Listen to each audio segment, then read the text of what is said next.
여호와께서 권능으로 내게 임재하시고 그의 영으로 나를 데리고 가서 골짜기 가운데 두셨는데 거기 뼈가 가더라.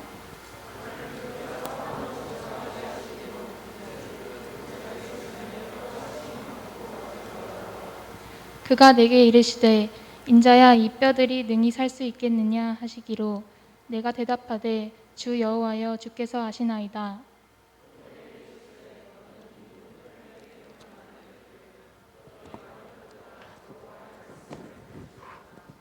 주 여호와께서 이 뼈들에게 이같이 말씀하시기를 내가 생기를 너희에게 들어가게 하리니 너희가 살아나리라.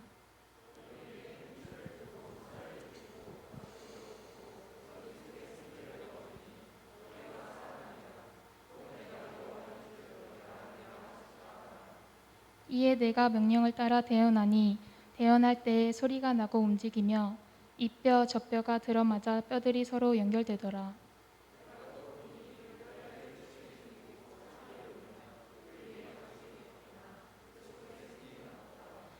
또 내게 이르시되 인자야 너는 생기를 향하여 대언하라. 생기에게 대언하여 이르기를 주 여호와께서 이같이 말씀하시기를 생기야 사방으로부터 와서 이 죽음을 당한 자에게 불어서 살아나게 하라 하셨다 하라. 이에 내가 그 명령대로 대언하였더니 생기가 그들에게 들어가매 그들이 곧 살아나서 일어나 서는데 극히 큰 군대더라. 아멘. 아멘. 우리 옆에 사람과 함께 인사하고 또 우리 말씀 듣도록 하겠습니다. 옆에 사람 보시면서 우리 이렇게 인사하겠습니다. 다시 만나 반갑네요. 함께하니 즐거운 좋으네요. 함께 인사하겠습니다. 네, 충청도 사투리를 제가 잠깐 써봤는데 아직 익숙지가 않은 것 같아요. 네. 여러분 오랜만에 만나서 반갑습니다. 여러분들이 함께 있는 그 자리가 하나님이 함께 하시는 자리, 하나님과 함께 동행하시는 은혜의 자리인 줄 믿습니다. 오늘 여러분 옆에 자리에, 여러분 앞뒤 옆에 자리에 하나님이 함께 하셔서 여러분의 손을 또 여러분의 마음을, 여러분의 삶을 인도하실 줄 믿습니다. 혹시 야구 좋아하시나요? 야구 하는 거 말고 뭐 이렇게 하는 거 좋아하는 사람은 몇몇 안 되니까 하는 거 말고 야구 보는 것도 안 좋아하시나요? 네. 네, 혹시 야구 선수 중에 혹시 뭐 모르시는 분도 계시겠지만 장효조라는 분 이름을 기억하시는 분 계시나요? 옛날 사람인데요. 현재까지도 그분의 타율을 깬 사람이 없을 정도로 유명한 분입니다. 한국에서는 안타 제조기라는 이 별명을 갖고 있고, 네, 장효조 그분이 49세 나이로 간암으로 이제 사망을 하셔서 현재는 살아계시지 않지만 그분이 옛날 80년대 중반 후반 때 삼성이라는 팀을 그 항상 강팀으로 이끄는데 항상 일조하셨던 팀이고, 그때 이제 일본을 이길 때도 장효조 그분이 한참 힘을 써서 이렇게 하셨던 그 기억도 있습니다. 그때 그 왕조라고 그러죠. 그 체육을 하시는 분들이 왕조라는 그 명칭을 써서 그렇게 하는데, 그때 이제 삼성이 그런 명칭을 썼던 가장 극명한 대명사로 장효조라는 분이 계십니다. 제가 이제 장효조라는 분을 얘기하려는 게 아니라 장효조 씨의 아들 장의태 씨라는 분이 계십니다. 지금 현재 선교사로 나가 계시거든요. 그분이 이제 어릴 때 장의태 씨가 아빠 나도 아빠를 닮고 싶어서 나도 야구를 하고 싶어 그랬더니 장효조 씨가 뭐라고 그랬게요? 야, 다 좋은데 야구만 하지 마. 야구 말고 너 다 해. 네, 그렇게 해서 장효조 씨 아들 장희태 씨가 이제 야구를 하는 거를 이렇게 못하게 막았다고 해요. 이제 장희태 씨가 커서 이제 어른이 되어서 진로를 정하는데 뭘 하려고 그러냐면 선교사를 한다고 그러니까 그때 이제 장효조 씨가 그래요. 야, 내가 어릴 때 너한테 그냥 야구하라고 그럴 걸. 왜 말려가지고 내가 이렇게 고생하는지 모르겠다. 이 얘기를 하더래요. 이인즉슨 목회가 이제 야구보다 더 힘들다라는 걸 알았던 거라고 얘기를 해요. 물론 이제 야구 선수를 보통 자기가 해봤으니까 야구 얼마나 힘든지 아니까 아들에게 시키고 싶지 않았던 마음도 있었겠죠. 근데 이제 선교사를 한다니까 차라리 야구를 하지 그랬냐라는 식으로 그때 못 막아서 참 아쉽다라는 식으로 얘기를 했는데, 사실 목회도 힘들고 야구도 힘들죠. 네. 근데 뭐 장효조 씨 입장에서는 목회가 더 힘들다고 얘기를 하는데, 근데 뭐 야구하고 목회만 힘든가요? 여러분 삶도 많이 힘들잖아요, 그렇죠? 자기의 삶에서 뭐 누군가가 즐겁고 맨날 좋은 일만 있으면 참 좋겠지만 그렇지 않은 경우가 참 많으니까 힘든 가운데도 그래도 우리가 매일매일 살아갈 수 있는 건 그 힘든 가운데 정말 조금이지만 정말 눈곱만 치지만 어떻게 보면 우리 안에 기쁨과 안식을 줄 수 있는 뭔가가 있기 때문에 우리가 그럼에도 불구하고 좀씩 더 살아가지 않나 싶습니다.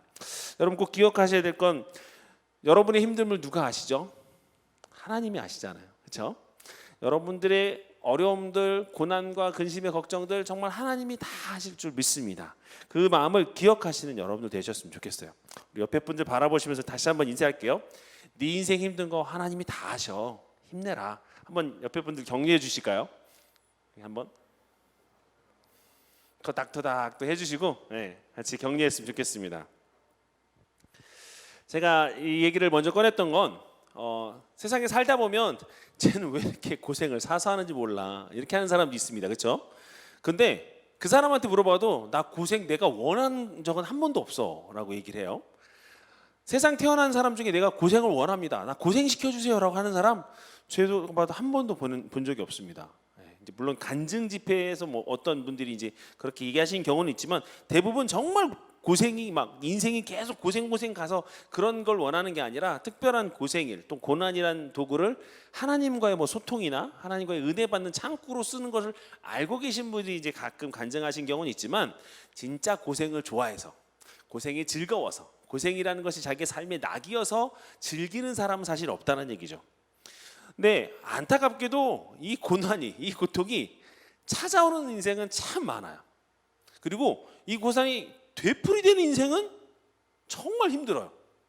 그 인생한테 누가 야 너 힘들지 하면 한숨밖에 안 나옵니다. 왜 맨날 나야? 왜 또 나야? 왜 또지? 라고 고민하면서 근심하는 사람들이 있다는 얘기죠.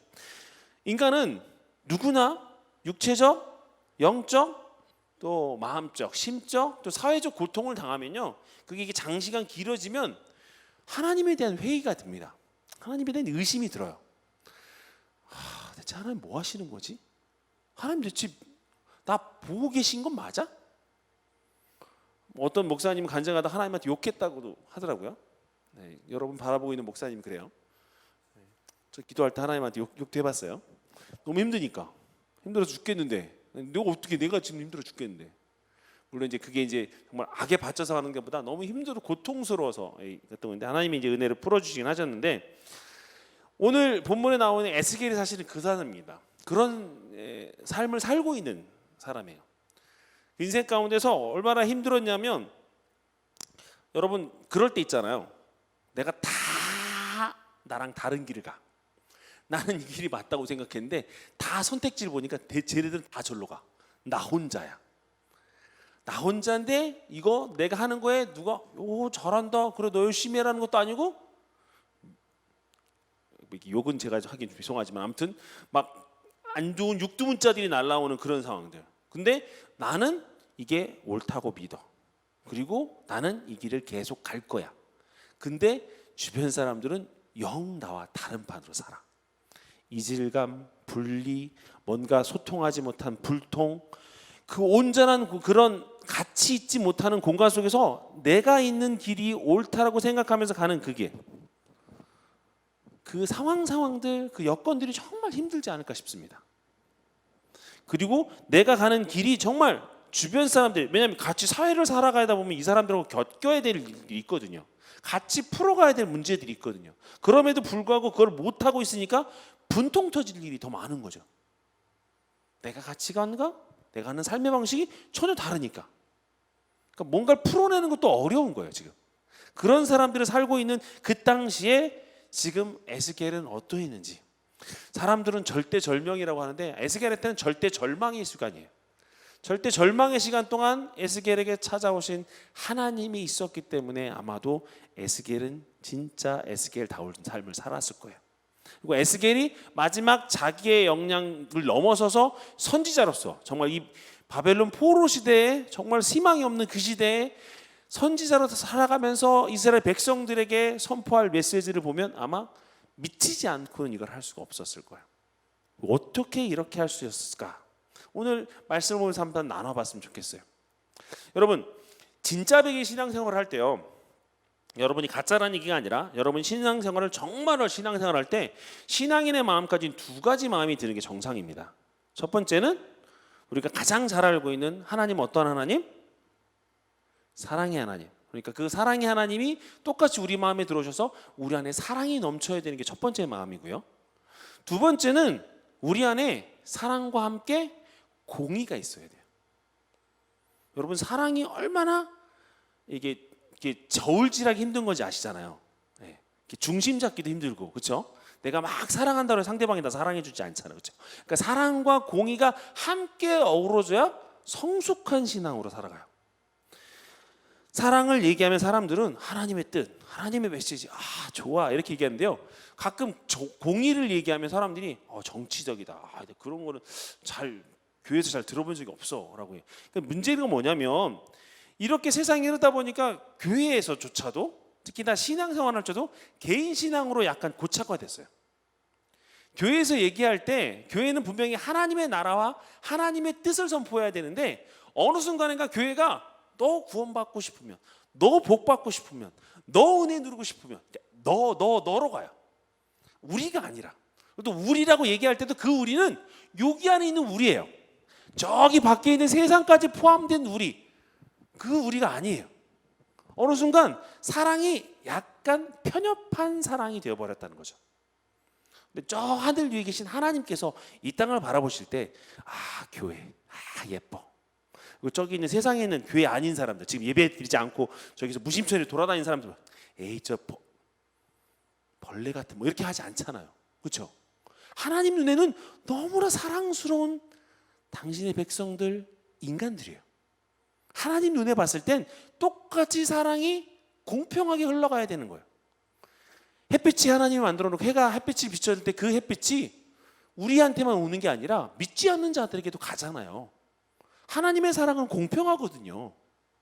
근데 우리는 사랑을 얘기할 때 여기 안에서만 얘기해.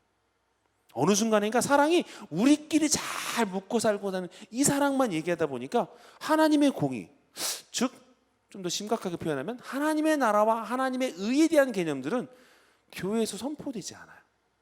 그러다 보니까 뭔가 편협하고 뭔가 이질적인 느낌의 사랑만 갖고 있는 상황이 된 거죠. 이렇게 이제 개인적으로 또 개인적인 게에만 집중하고 이러다 보니까 현재 기독교가 위기가 처해진 상황이 된 거예요. 코로나 사태가 증명하고 있는 거죠. 여러분, 신앙이라는 건요, 개인적이기도 하지만 공동체적인 거예요. 그래서 우리가 교회론을 얘기할 때 예배소서 1장에 대한 부분들, 또 이제 6장을 통틀어서 다 얘기지만 예배를 얘기하고 교회를 얘기할 때 구원받은 자들의 집단이라고 얘기해요. 구원받은 자들의 공동체라고 얘기해요. 꼭 구원받은 자들만 얘기하는 거 아니에요. 하나님의 나라는 하나님의 백성들을 위해서 너무나 사랑하고 너무나 풍성한 은혜를 부어주시는데, 그것이 하나님의 나라를 이뤄가는데 중요한 역할들을 한다는, 중요한 그 개인들이 그 하나님의 나라에서 통로가 되어야 한다는 걸 분명히 하나님 강조하고 있다는 얘기죠. 오늘 다른 예수계 시대의 이 부분이 바로 그런 거예요. 공동체가 무너졌어요. 이미 바벨론 포로로 가버렸으니까 공동체에 대한 개념들이 없는 거예요. 포로 생활하는데 뭐가 있어요? 신앙의 자유? 없죠. 근데 문제는요, 이 에스겔 같은 선지자, 특히 에스겔 같이 이제 제사장의 사람들과 하면 정말 힘들다고 느껴지는 것들이 포로에 이미 적응화된 사람들이 생긴 거예요. 그리고 포로로 되기 전에 여러분들 이스라엘 사람들 알잖아요. 그 사람들이 왜 포로로 잡혀갔는지. 뭐 때문이었어요? 하나님을 잃어버렸기 때문에. 하나님을 잃어버렸던 그 왕조를 거듭하다가 결국 바벨론 포로까지 간 거 아니에요. 그런 사람들이 갑자기 거기 가서 신앙이 생기지 않을 거 아니에요. 그 사람들과 지금 제사장 가문에 포로로 잡혀가 있는 에스겔의 마음과는 완전히 사실 다르거든요. 그러다 보니 에스겔의 마음에는 이 공동체가 지금 나랑 같은 이스라엘 족속들이긴 하지만, 나랑 같은 가문의 사람들이고 친척들이고 이웃들이긴 하지만 사고방식이 자체가 달라. 생각하는 거, 말하는 거, 표현하는 거 다 다른 거예요. 그러다 보니까 나 혼자만 옳다고 자랑하기도 뭐하고, 내가 옳다고 얘기해도 그 사람들이 나한테 쉽게 받아들인 게 아니라 맞아 죽지 않으면 다행이지. 지금 이런 상황인 거예요. 그러다 보니 에스겔의 상황에선 이도 저도 못하고 마음은 정말 무너지고 이거를 보고 있자니 속은 터지고 같이 하고 있자니 같이 할래도 아무도 도와주지 않는 완전히 와톨박이 외로운 싸움의 전쟁터에서 혼자 싸우고 있는 상황, 형국인 거죠.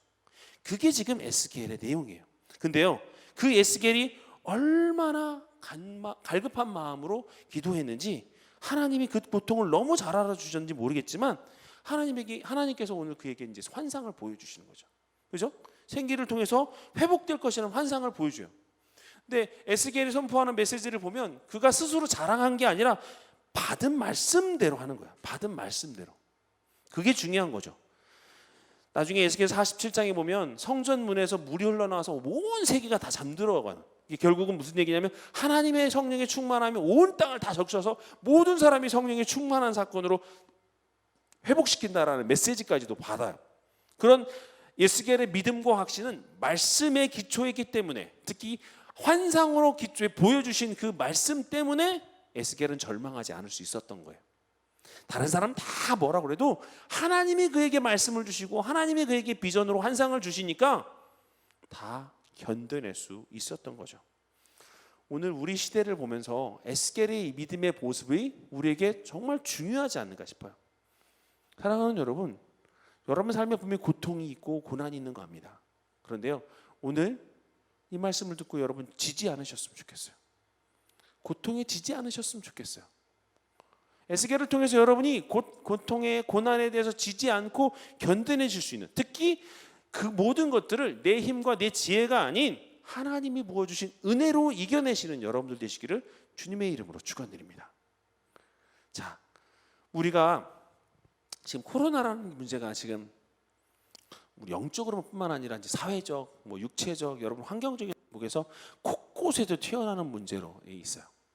코로나가 사실 쉬운 건 아니죠. 지금 당장 내년에 내일 한 달 후에 이렇게 해결될 것도 아니고 내년 중반까지도 백신이 나올까 말까 지금 연구 중이라고 얘기하고 있는 판이니까 어떻게 될지는 아무도 모르겠어요. 근데 이 땅을 바라보면서 이 코로나 형국을 바라보면서 우리 주변에서 쉽게 느끼겠지만 참 메말라 있는 형국을 봐요. 오늘 에스겔이 바라보고 있는 이 메마른 땅의 이 메마른 뼈의 상황이 지금 우리가 속해 있는, 우리가 바라보고 있는 이 현상이 아닌가 싶은 마음도 든다는 얘기죠. 왜요? 사람들이 교회를 찾지 않아요. 교회가 왜 필요한지도 모르겠고 사람들이 교회를 비난하다 보니까 우리조차도 교회를 외면해요. 생각해보면 간단한 것이, 근데 이게 생각해보면 간단한 게요, 여러분 세상에서 지금 살다가 역사에서, 인류 역사에서 교회가 칭찬받았던 시대가 있었던 적이 있었나요? 교회가 다른 사람들에게 막 환호성을 지르게 만들고 이렇게 문화의 폭포처럼 교회가 막 선도하고 사람들에게 교회가 꼭 필요한 존재라고 그렇게 부각되는 시대가 있었어요? 없었어요. 심지어 2000년 전에도 예수님이 계셨을 당시에도 예수님 버림받으셨어요. 하나님의 아들이 오셨는데도 사람들은 그를 버렸어요. 그를 환호했던 건, 여러분이 알고 있던 복음서에 나오는 예수님을 환호했던 건 예수님이 우리의 인류의 구원자의 개념이 아니라 우리를 먹여 살리시고 회복시키시고 정치적인 메시아로 다시금 이스라엘을 로마로부터 회복시킬 그런 역사적인 그런 메시아로 인식했기 때문에 환호했던 것이지, 당장이 눈앞에 있는 금주름을 해결해주고 병을 낫게 해준 것 때문에 환호했던 것이지, 내 인생이 천국으로 가고 하나님의 나라의 백성이 되고 하는 그런 순수한 하나님의 원래 뜻의 구원자로 받아들여서 환호한 게 아니란 얘기예요. 그렇기 때문에 그들은 마지막에 예수님을 버렸잖아요. 예수님도 이 땅에 오셨을 때 버림받았는데 교회가 세상에서 칭찬받는 거 포기하세요. 제가 거꾸로 좀 더 심각하게 얘기하면 여러분이 그리스도인이라는 사실은 세상에서 버림받을 수 있고 혼례받을 수 있다는 얘기예요. 세상에서 존중받을 생각 안 하시는 게 좋아요. 진짜 신앙인의 삶을 살 것일 거라면. 왜요? 우리의 가치는 여기 사람들하고 다르거든요. 세상의 법칙, 사단이 움켜쥐고 사단이 운행하는 그 사단의 법칙과 우리가 알고 우리가 추구해야 되는 삶의 법칙은 다르기 때문에 결코 그 땅에서 내가 평판이 좋고 능력 있고 언제나 사람들에게 칭찬받고 선한 영향을 끼칠 수 있긴 소망은 하지만 그것이 얼마나 힘든 일이라는 걸, 또 그렇게 한다 해도 사람들은 우리에게 칭찬과 격려를 보내기보단 질시와 비난과 배척을 할 수 있다는 것이 우리의 신앙의 모습이라는 걸 여러분 인식하셔야 돼요. 그 인식이 안 깨지면요, 내가 세상에 나가서 열심히 해서 이 땅에 사람 다 바꿔야지, 물론 선한 영향력에 대한 개념을 갖고 있고 우리가 노력해야 되지만 그것이 우리에게 칭찬으로 올 것이라는 생각을 깨셔야 돼요. 안 와요. 우리가 선한 영향을 베푸면 고마워는 하지만 우리를 칭찬하지 않아요. 그거를 머리에 두시면 신앙인이 고통받아요. 그리스도를 살아가는 게 힘겨워요. 우리는 이 사람들을 바라보고 사는 게 아니잖아요. 에스겔이 살던 시대는 지금부터 2500년 전입니다. 여러분은 아시는지 모르겠지만 에스겔은 10대 때 이미 바벨론 포로로 잡혀갔어요. 에스겔은 제사장 가문의 사람입니다. 그러다 보니까 어릴 적부터 제사장 가문은 특별히 영적인 교육들이 잘 돼 있었을 거예요. 그 이스라엘이 패망하는 시기에도 불구하고, 그럼에도 불구하고 제사장 시절에서 말씀을 보고 기도하고 그런 것들을 잘 하고 있었던 그런 신앙적인 훈련이 삶에서 습관화되어진 게 아마 에스겔이었을 겁니다. 그러다 보니 말씀을 보면서 기도했을 거예요. 이 포로 생활하는 과정 가운데도. 그리고 강가에 나가서 열심히 기도했겠죠. 왜냐면 다른 사람들이 보면 안 되니까, 종교 탄압이 있었으니까 몰래 가야 되겠으니까 뭐 강가, 외진곳 이런 게 가야 되겠죠. 그래서 오늘 여러분이 보셨던 이 마른 뼈 환상도 어디서 있었냐면 그발강가라는 곳에서 에스겔이 본 환상이에요. 뭐 하면서? 그것을 혼자 울면서 하나님 받고 하나님 찾고 있을 때 만난 환상이에요, 결국은. 그러니까 정확하게 에스겔이 몇 살 때 이걸 받았다라고는 알 수는 없지만, 에스겔이 그발강가에서 기도했다는 얘기는 사람들이 모인 곳에서 벗어나서 혼자 하나님을 열심히 찾고 구하고 있을 때 하나님 보여주셨다는 얘기예요. 에스겔이 특별히 찾아온 게 아니라 에스겔이 하나님 앞에 물론 선택받았던 것도 있지만 그 안에서 하나님을 향한 갈망, 세상 사람들은 다 세상으로 흩어지고 자기의 친척과 동료들도 다 세상으로 갔지만 자기는 하나님을 향해 다시 한번 더 순수해지려고 노력하는 그 상황들이, 하나님의 메시지가 이 마른 뼈 환상이 에스겔에게 찾아갔다라고 얘기할 수 있는 것이죠. 마른 뼈 환상을 볼 때 대체 이 마른 뼈들은 누군가? 라고 했을 때 에스겔서 37장 11절에 보면 이스라엘 온 족속이라고 얘기를 해요. 이스라엘 온 족속에 대한 얘기를 하는 거죠. 근데 왜 하필이면 이스라엘 온 족속이 이 마른 뼈가 된 걸까요? 그 원인을 에스겔서 22장 4절의 말씀을 하고 있습니다. 에스겔서 22장 4절 말씀 우리 함께 같이 보도록 하겠습니다. 같이 읽습니다. 내가 흘린 피로 말미암아 죄가 있고 내가 만든 우상으로 말미암아 스스로 더럽혔으니 내 날이 가까웠고 내 연한이 찼도다. 그러므로 내가 너로 이방의 능력을 받으며 만국의 조롱거리가 되게 하였노라. 아멘. 마음 아픕니다. 말씀만 봐도 그냥 마음이 뻑뻑해져요. 이렇게 살았기 때문에 너희들에게 지금 저주가 되고 이방의 능력, 만국의 조롱거리, 하나님의 선민이라고 있었던 사람들이 이렇게 받는 거예요. 여러분이 그냥 누군가가 조롱해도 기분 나쁜데 어딘가 누군가의 높은 위치로 사람들이 존경받았던 삶을 살았던 사람들이 갑자기 곤두박질 쳐보세요. 감당 못해요. 위에 있던 사람들이 갑자기 아무것도 없어진 상태로 바뀌잖아요. 그 충격 감당 못한다니까요. 내 통장에 잔고가 얼마 없으니까 그냥 내 통장 다 털어도 상관없잖아요. 근데 태어날 때부터 몇십억을 갖고 있는 사람이 갑자기 그 돈이 없어지잖아요. 그게 사람 못 살아요. 드라마에서나 뭐 그렇게 나오는 거 살지? 아니요, 못 살아요. 그 충격 감당 못 한다고요. 그렇다는 얘기는 이스라엘 백성들이 지금 얼마나 충격적인 삶을 살고 있는지 여러분 이해할 수 있어요. 근데 두 가지 죄 때문에 그렇대요. 첫 번째 뭐예요? 많은 피를 흘린 죄. 즉 자기의 이득이나 자기의 욕심 통해서 다른 사람들을 힘으로 제압했던 그런 것들이죠. 당연히 하나님이 없으니까 그런 일도 행한 거죠. 두 번째 무슨 죄예요? 우상을 숭배했던 죄. 이 두 가지 죄가 결국 이스라엘 몰락의 원인이라고 얘기해요. 지금 봤던 에스겔서 22장 4절 그 후에 6절부터 13절에 그 죄를 조목조목 얘기하고 있어요. 제가 여러분과 함께 어떤 죄를 저지른지 번호를 붙여서 한번 우리 보도록 하겠습니다. 1번입니다. 6절 말씀이에요. 이렇게 되어 있습니다.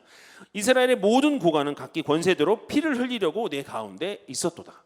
무슨 말이에요? 다른 사람을 이렇게 보는 게 아니라 권력을 남용해서 자기의 이득만을 추구하는 죄를 이스라엘 백성들이 했다는 얘기죠. 두 번째 7절입니다. 그들이 내 가운데서 부모를 업신여겼으며 내 가운데서 나그네를 학대하였으며 내 가운데서 고아와 과부를 해하였도다. 가정에 부모의 권위가 실추됐고요. 사회에서는 사회적 약자층이 고통받고 있어요. 뭐 때문에요? 서로의 존중이 그런 게 없고 그냥 힘 있는 사람이 빨리 수탈할 수 있는 약자를 더 힘들게 하는 거예요.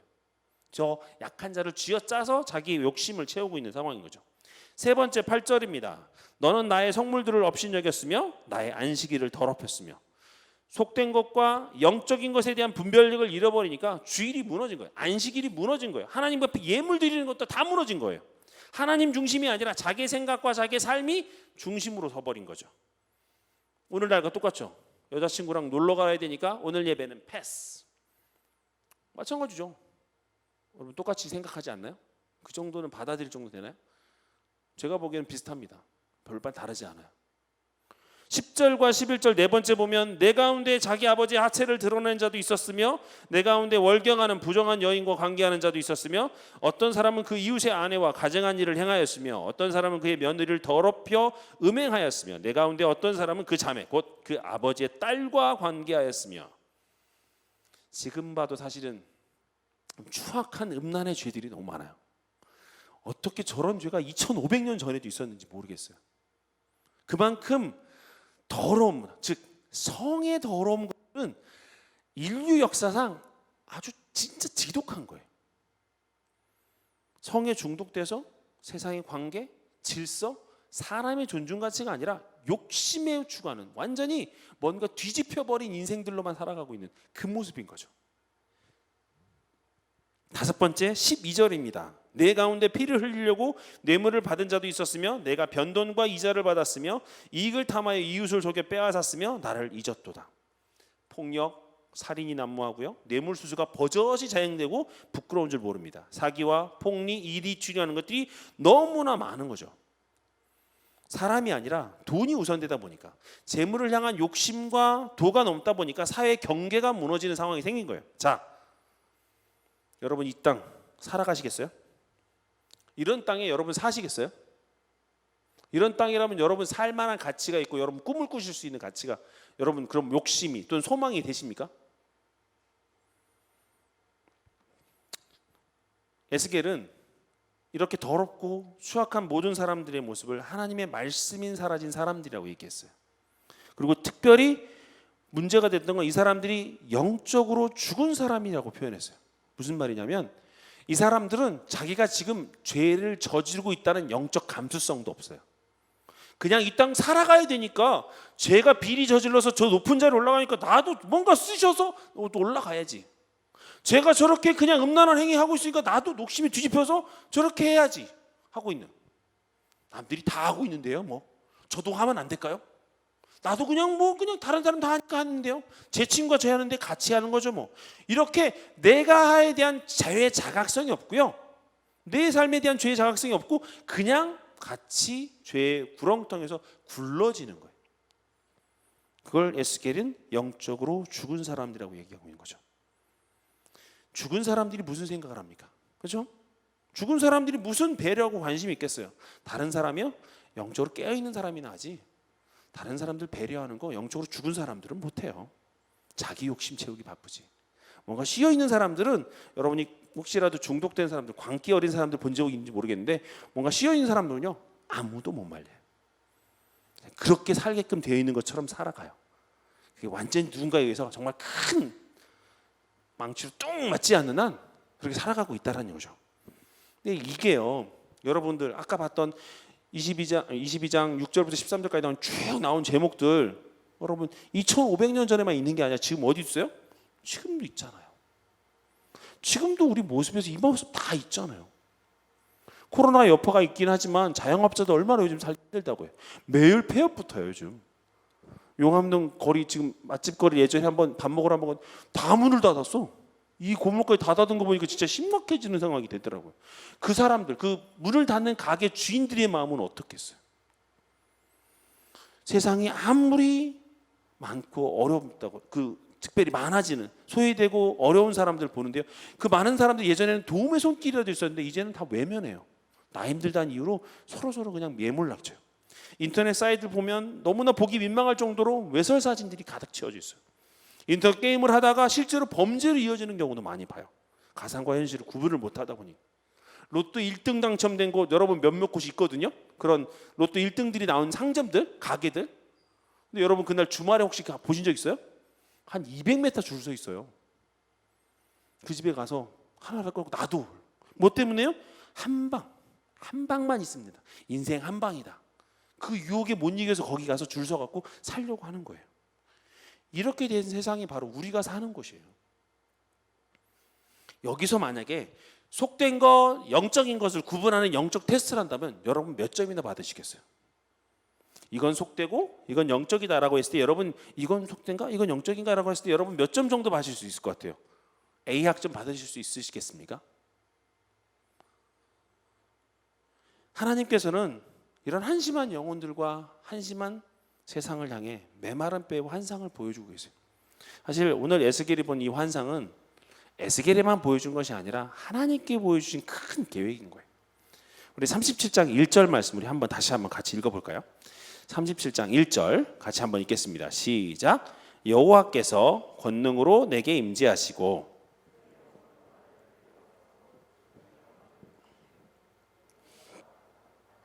아멘. 에스겔이 만난 하나님은 말씀하시는 하나님이었습니다. 환상으로 직접 보여주시는 환상이었어요. 하나님이셨어요. 감사하죠. 그렇죠? 죽음의 골짜기로 데려가셨는데 그거에 많은 뼈들이 엉켜져 있대요. 다 만지기만 해도 여러분 뼈 아시면 만져보신 거 이렇게 부서져요. 그냥 이렇게 오래된 뼈들은 이렇게 사르륵 부서지는. 그러니까 뼈를 만지기도 부담스러울 정도로. 그리고 시체들이나 뼈들이 쌓여 있는 골짜기에 느껴지는 그 음습한 기운 있잖아요. 여러분 공동묘지 혹시 가보신 적 있지만 막 저녁 되면 괜히 음습한 눌리는 게 있잖아요. 그렇죠? 그런 것처럼 음습한 기운들이 여기 가득 차 있었을 거예요. 거기다 데려다 놓고 뭘 물어보세요? 3절에 보면 야, 이 뼈들이 능히 살겠냐? 에스겔에게 물어보시는 거 하나님이 야, 이 뼈들 살 것 같냐? 못 살 것 같냐? 에스겔이 뭐라고 대답해요? 정말 지혜롭게 대답해요. 뭐라고요? 주 여호와여 주께서 하시나이다. 난 몰라요. 주님 아시잖아요. 여러분 아시지만 우리 인생 가운데 내가 답을 갖고 사는 사람이 누가 있어요? 그렇죠? 여러분 앞에 있는 저도 답 몰라요. 하나님 앞에 지금 당장 내일도 어떻게 될지 몰라. 그 답이 없은 거 누가 아세요? 하나님이 아시잖아요. 하나님이 언제 우리한테 빚 대라고 그랬어요?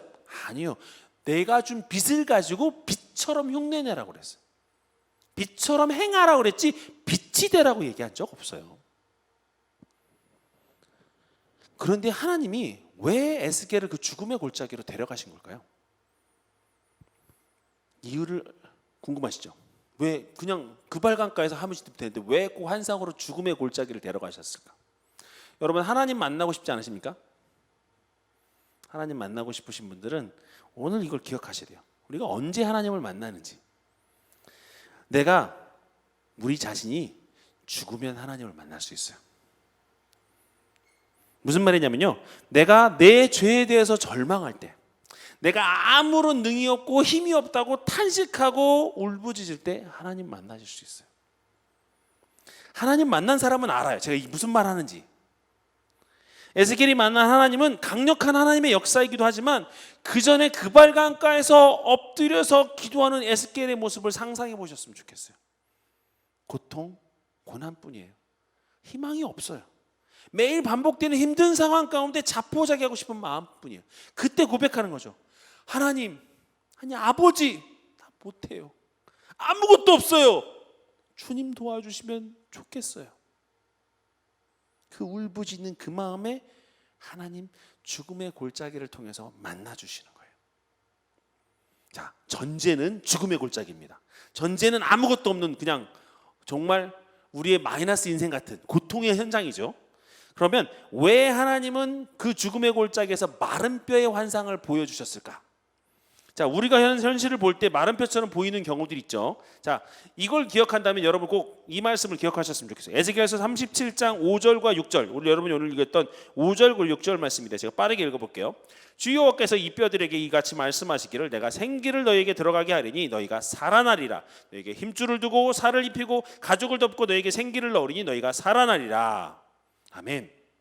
하나님께서 뭘 하시는 거예요? 메마른 뼈 같은 상황 가운데 이제 내가 뭐 하신다고요? 친히 힘줄을 두고 살을 입혀주고 생기를 넣어줘서 너희가 살아나게 만들어 주신다고요. 이걸 누가 하신다고요? 하나님이 하신다고요.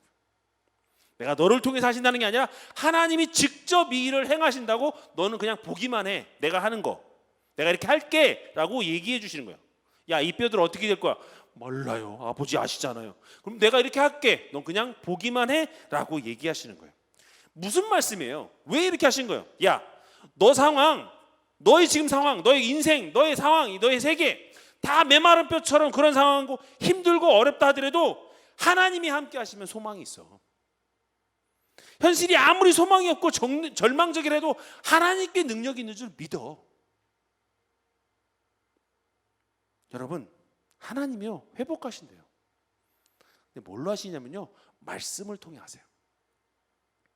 하나님이 말씀을 통해서 우리 상황을 이기고 절망을 이기게 만드십니다. 하나님 말씀을 통해서 우리 정신적 상처를 이기고 관계적 고통을 이기게 만드십니다. 하나님 말씀으로 물질적 고난도 이기게 만드세요. 믿으시기 바랍니다. 언제 뼈들이 움직였어요? 언제 힘줄이 생겼어요? 언제 가죽이 덮였습니까? 하나님의 말씀에 순종할 때 그런 일들이 일어났어요. 오늘 에스겔서 37장 9절에 10절에 보면 또 내게 이르시되 인자야 너는 생기에 대하여 대언하라. 생기에 대하여 이르기를 주 여호와께서 이같이 말씀하시기를 생기야 사방에서부터 와서 이 죽음을 당한 자에게 불어서 살아나게 하라 하셨다라. 이제 내가 그 명령대로 대언하였더니 생기가 그들에게 들어가매 그들이 곧 살아나서 일어나 서는데 극히 큰 군대더라. 아멘. 하나님의 영이 임하실 때 우리가 할 수 없는 새로운 능력과 힘이 생기는 줄 믿습니다. 하나님의 영이 임하실 때 세상에 알 수 없는 평안, 세상에 줄 수 없는 평안, 그 평안이 임하는 것입니다. 하나님께 범죄하여서 영적으로 죽어버린 나, 너, 우리, 그리고 이 땅이 봐야 될 본문이죠. 돈을 위해 성을 사고 파는 성적인 문제가 청소년, 정년, 그다음에 장년들의 정신을 병들게 하고 있고, 간음이 합법화되고 동성애의 죄가 아니라고 말하고 있고, 음란, 폭력, 살인, 한탕주의 등이 메마른 뼈들로 가득 찬 이 땅의 상황 가운데 우린 이 골짜기를 봐야 돼요. 이성교제 포기, 결혼 포기, 출산 포기, 취업 포기, 인간관계 포기, 집 포기, 꿈과 희망조 다 포기하는 이 시대 가운데 메마른 뼈들이 있다는 걸 우리가 볼 수 있어야 한다는 얘기죠. 그래서 우리가 소망이 없어요 라고 세상 사람들은 얘기합니다. 특히나 젊은 청년들이 이제 더 이상 희망이 없고 소망이 없다라고 얘기합니다. 그때 오히려 소망이 있고 하나님께서 큰 계획이 있다고 말씀하시는 거예요. 그것이 오늘 본문 12절과 13절 말씀인데요. 여러분 본문 에스겔서 37장 12절과 13절의 말씀 우리 함께 같이 보도록 하겠습니다. 같이 봅니다. 그러므로 너는 대언하여 그들에게 이르기를 이같이 말씀하시기를 내 백성들아 내가 너희 무덤을 열고 너희로 거기에서 나오게 하고 이스라엘 땅으로 들어가게 하리라. 내 백성들아 너희는 내가 여호와인 줄 알리라. 아멘. 여러분을 회복해 하시는 분은 하나님이신 줄 믿습니다. 하나님이 여러분의 인생 가운데 책임져 주시는 분인 줄 믿습니다. 에스겔서를 묵상하면서 제일 먼저 떠오르는 단어, 그리고 제일 많이 떠오르는 건 애민이에요. 무슨 말이냐면 지도자들이 백성들을 사랑하는 그 마음이 사라지는 순간 그 공동체는 무너지는 거예요. 백성을 사랑하는 그 마음이 생생할수록 그 공동체가 살아나는 것이죠. 그래서 리더라는 곳, 내가 서 있는 그 리더라는 자리는 그 백성을 사랑하는 마음이 있는 자리예요. 모든 것은 사랑에서부터 시작되죠. 사랑이 빠지면 섬김은 가짜가 돼요. 오늘 본문에 나오는 리더들은 타락했습니다. 왜 타락했냐? 무슨 일이냐? 타락하다 보니까 이제 싱크홀처럼 그냥 뭐 훅 빠져버린 인생들이 돼버린 거죠. 그들은 에스겔의 타락이 지도자의 타락이라고 에스겔은 평가했어요. 그래서 에스겔서 34장 2절의 말씀을 보면 인자야 너는 이스라엘 목자들에게 예언하라. 그들 곧 목자들에게 예언하여 이르기를 주 여호와께서 이같이 말씀하시되 자기만 먹는 이스라엘 목자들은 화 있을진저. 자기만 먹는 이스라엘 목자들은 화 있을진저. 양떼들이 있는데 양떼들은 다 몰라라고 너만 먹냐? 너만 먹으면 이 양떼들은 누가 하냐? 이렇게 얘기하고 있는 거죠. 여러분, 하나님이 이런 자들에게 화가 있을 거라고 얘기해요. 근데 거꾸로 양떼 입장에서 생각해 보세요. 양의 입장에서 생각해 보면 참 목자가 없으면 어느 시대건 양들은 힘들어요. 목자 없이 스스로 사는 양들이 이 땅에 참 많잖아요. 예전보다 더 많아진 것 같아요. 얼마나 힘들겠어요. 본문의 하나님 말씀 속에서 우리는 우리 사회의 모습을 돌아보는데 우리 사회가 우리 약자들을 얼마나 배려하고 존중하는지, 우리의 지도자들이 빈익빈 부익빈을 해결하고자 하는 의지가 있는지, 우리 사회에는 환난당한 자, 원통하고 억울한 자, 마음에 상처 입고 고통당하는 자들의 눈물을 얼마나 닦아주었는지를 한번 생각해 봐요. 더 나아가서 지도자들만 볼 게 아니라 나에게로도 초점 맞춰봤으면 좋겠어요. 나는 사회적 약자를 위해서 얼마나 사회적 섬김을 감당하고 있는지, 나는 우리 사회 구석구석에서 고통당하고 상처 입는 사람들을 위해서 어떤 헌신을 하고 있는지, 나는 말로만 하고 행함이 없는 믿음은 아닌지 본문 말씀 속에서 하나님이 의도하시는 바를 깨달았으면 좋겠어요. 악한 지도자들은 군림하고 통제하는 게 특징입니다. 그러나 진정한 지도자는 도리어 섬김을 통해 그 백성들 아래로 들어가요. 그리고 그들을 섬기고 양떼를 이끌고 나아갑니다. 예전 제가 이스라엘을 여행할 때 들었던 그리고 본 것인데요. 이스라엘 목자들이 이스라엘 양떼를 이끌고 갑니다. 그리고 밤이 되면 이제 쉼터로 들어가잖아요. 그 쉼터라는 얘기는 이제 약탈자들인 늑대나 들짐승으로부터 자기 양떼를 보호해야 되니까 보호처를 찾는 거예요. 동굴을 하나 발견합니다. 거기 몰아넣습니다. 왜냐하면 이 깜깜한데 지금처럼 이렇게 뭐 라이트가 켜진 것도 아니니까 깜깜한데 아무것도 못 보이진 곳에 늑대가 나타나면 안 되니까 몰아넣고 양떼를 쉼터로 인도하고 쉬게 하고, 목자는 어디 자는지 아십니까? 동굴 입구에서 잡니다. 목자 입장에서 보면, 특히 약탈자 입장에서 보면 저 양을 먹기 위해서 누구를 넘어가야 되는 거예요? 이 목자를 넘어가야 되는 거예요.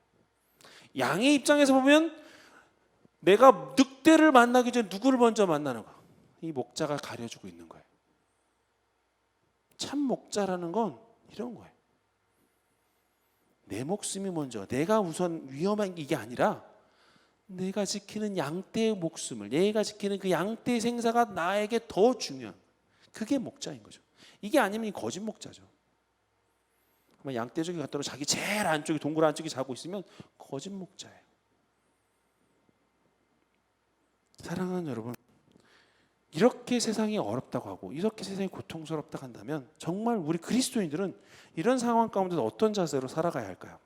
하나님은 이 문제를 막는 사람들로 우리를 부르고 계신다는 사실을 여러분 아셔야 좋겠습니다.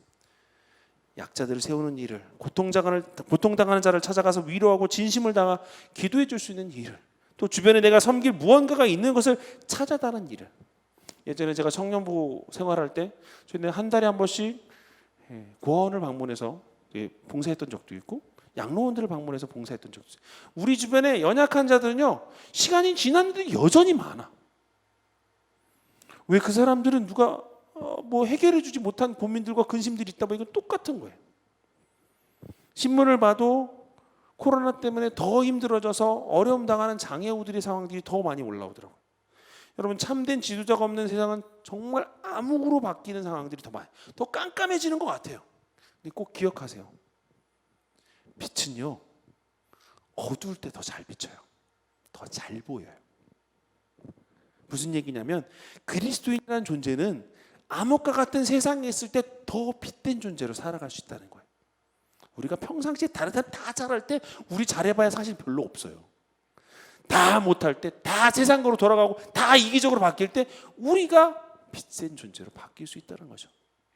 우리의 삶이, 우리의 가치가 그렇게 만들어가는 거예요. 그 까닭은 바로 우리 안에 계신 예수 그리스도인 줄 믿습니다. 아까도 초반에 말씀드렸지만 내가 그 일을 할 수 있는 거 아니에요.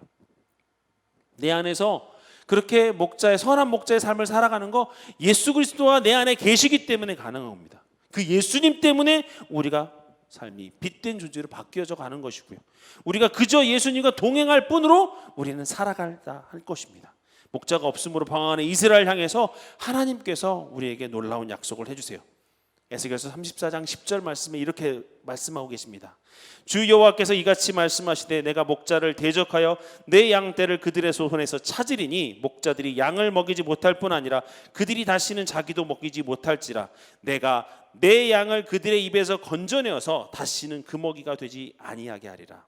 무슨 말씀입니까? 하나님께서 친히 목자가 되주신대요. 하나님께서 친히 목자가 되주셔서 목자가 없음으로써 고통하고 힘들어하는 그 양떼를 먹이신대요. 인간 목자가 보이지 않아? 그럼 내가 직접 먹이시고 길러줄게. 더 나아가서 하나님께서 친히 그 양떼를 향한 구원을 계획하고 계신다고 말씀하시는 거죠. 하나님의 말씀입니다. 하나님께서 하나님의 때에 하나님의 방법으로 일하실 것입니다. 그렇기 때문에 고통에 지지 마시기 바랍니다. 사랑하는 여러분, 오늘 결론입니다. 우리가 이와 같이 살려면 그러면 어떻게 해야 될까요? 우리는 뭘 바라야 하는 걸까요? 요한복음 7장 37절에서 39절 말씀입니다. 제가 한번 읽어보겠습니다. 중간에 말씀인데요. 예수께서 서서 외쳐 이르시되 누구든지 목마르거든 내게로 와서 마시라. 나를 믿는 자는 성경의 이름과 같이 그 배에서 생수의 강이 흘러나오리라 하시니 이는 그를 믿는 자들이 받을 성경을 가르쳐 말씀하신 것이라. 사랑하는 여러분, 우리가 무엇을 해야 되겠다고, 우리가 무엇을 고민해야 되겠다고 하지 마시기 바랍니다. 우리의 능력, 우리 지혜 채워지는 거 아니에요. 예수 그리스도께서 우리 문제 해결점 되십니다. 예수 그리스도가 참 복음이고요. 예수 그리스도만이 우리의 답이 되십니다. 이 예수를 믿는 자마다 그 배에서, 그 마음, 그 심령에서 생수의 강이 흘러나와서 하나님의 사람으로 살아간다는 거예요. 성령님이 우리 안에 내주하시는 이유가 뭐예요? 우리가 예수 믿기 때문 아니에요? 우리가 예수를 믿기 때문에 성령님 우리 삶을 하루하루 매일매일 운행하시는 거잖아요.